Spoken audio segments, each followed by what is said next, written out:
Peace be with you, and a very blessed and happy Easter to everybody. Friends, I don't know why this is true, but I've always been attracted to the graves of famous people.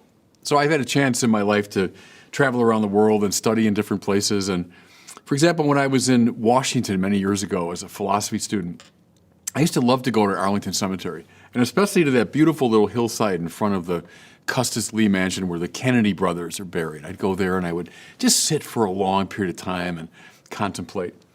When I was a doctoral student in Paris, one of my favorite places to go was sort of the mother of all cemeteries. It's called Père Lachaise Cemetery. Jim Morrison, the rock and roller, is buried there, but so is Chopin, so is Oscar Wilde, so are Abelard and Eloise. I mean, all kinds of famous people. And I would go there and spend hours just kind of musing at these graves. One of the most interesting ones is a grave in far southern Indiana. I used to go on retreat at St. Meinrad Monastery, which is way down there. And usually I would take a morning when I was on retreat, and I'd go about a 20-minute drive away to the Lincoln Boyhood Memorial. They had a replica of Lincoln's log cabin there. But on the grounds of that memorial, there is the grave of Nancy Hanks. Nancy Hanks was Abraham Lincoln's mother. And her grave now has a beautiful stately, flag on it. And the grave, I always found this very moving, is covered with Lincoln pennies. So engraved with the image of her famous son. I found it moving because here's a woman who died, I think she was about 35.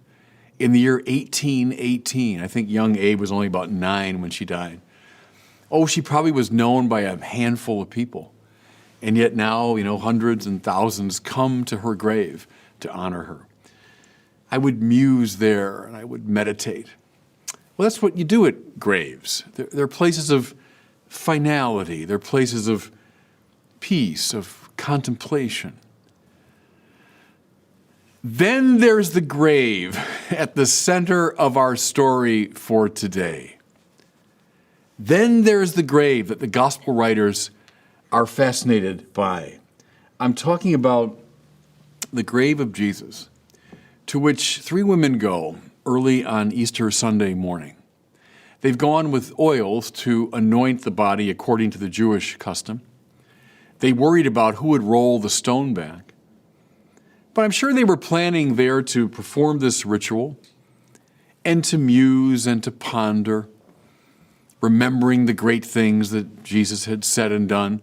Oh, probably feeling some anger at those who had betrayed him and denied him, probably weeping in their grief. That's what they were intending to do at this grave.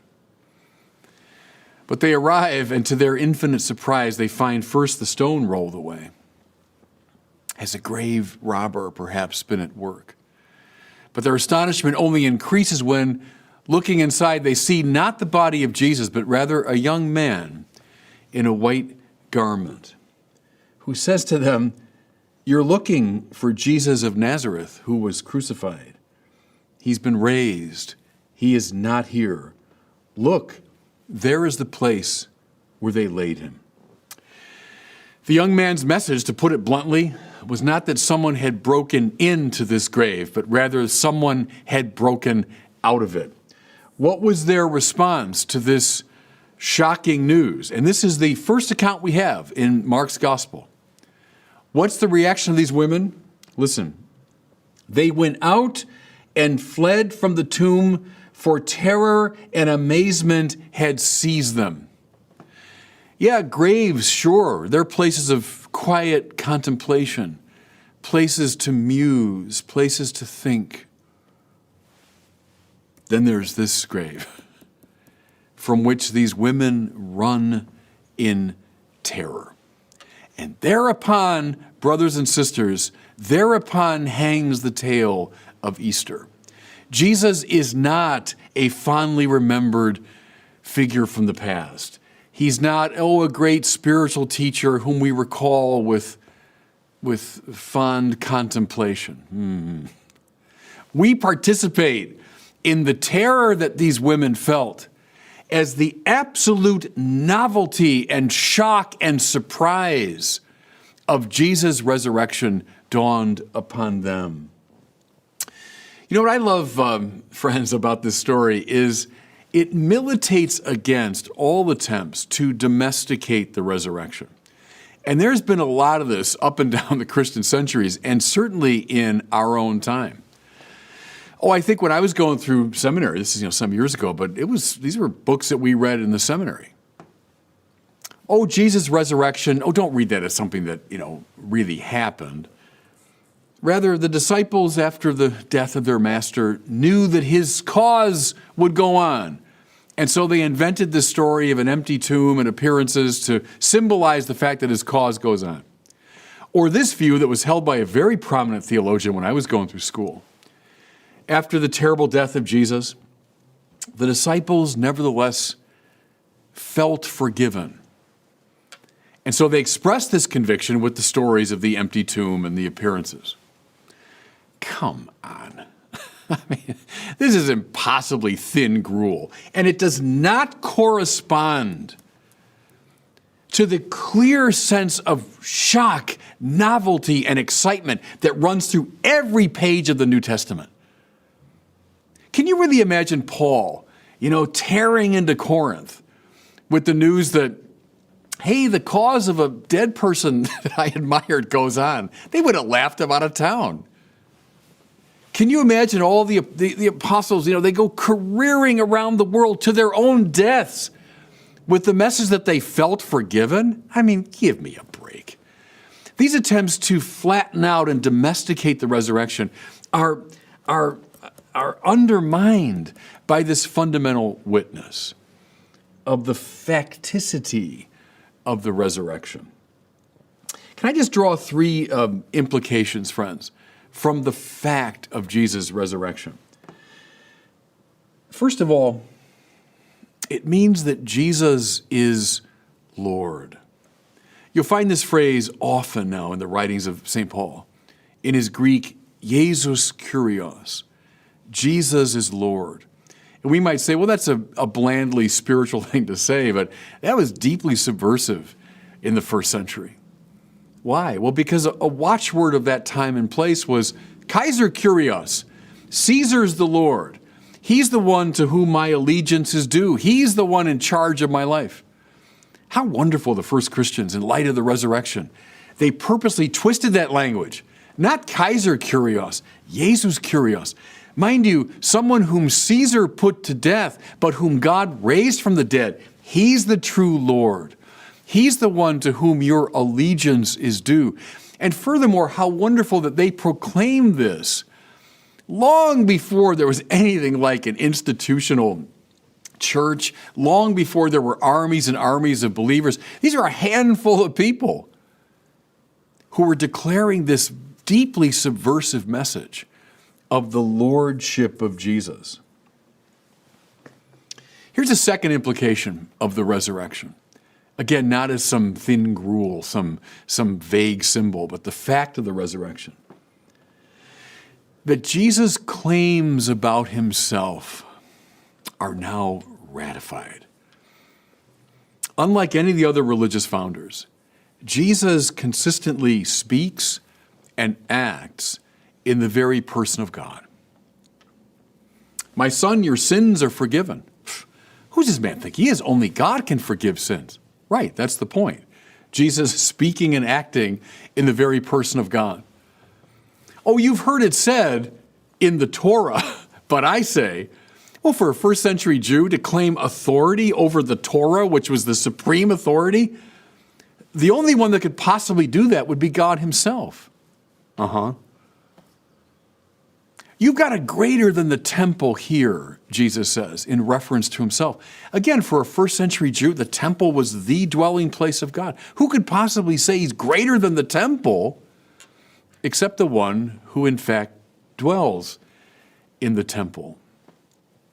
In fact, this is why Jesus is brought to the cross, this apparent blasphemy, this man claiming to be God.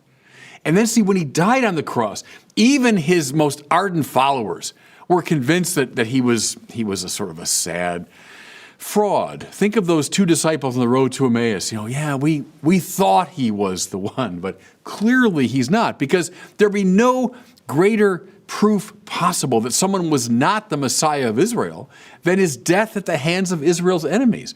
Clearly he isn't God. Clearly he was just a deluded figure. But when he rose from the dead, and I don't mean some vague feeling they had of being forgiven, come on. When he rose from the dead and appeared alive again to them, they knew now he is exactly who he said he was. They knew that Jesus' divinity, his claim to divinity, is ratified. And therefore, we have to give our lives to him. If he is who he says he is, not one teacher among many, but God from God, light from light, true God from true God. What choice do I have?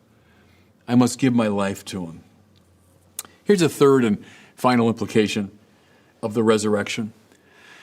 That God's love, everybody, is more powerful than anything that's in the world. What brought him to his cross? Cruelty and violence and hatred and injustice and stupidity and all forms of human dysfunction. It's on that cross he bore all of this. The sin of the world came upon him. He went into the muck and the mud of the human condition. In fact, it closed over his head. But then in the resurrection, when Jesus says shalom, and he offers this peace on the far side of all the dysfunction of the world, he shows thereby that God's love is more powerful than any of it. That's why Paul, can say, I'm certain that neither death nor life, neither angels nor principalities, neither height nor depth, nor any other power could ever separate us from the love of God. He knows it because of the resurrection, because he saw the risen Christ. That's where we find our hope, everybody. That's where we find, indeed, our salvation. That word just means our healing. What's wounded us? Well, all the darkness and sin of the world, that's what's wounded us. In the resurrection of Jesus, we find our salvation. Now, I wonder if you remember, if you listened to me last week, I made reference to that mysterious figure that appears in the Garden of Gethsemane, this young man wearing a white garment.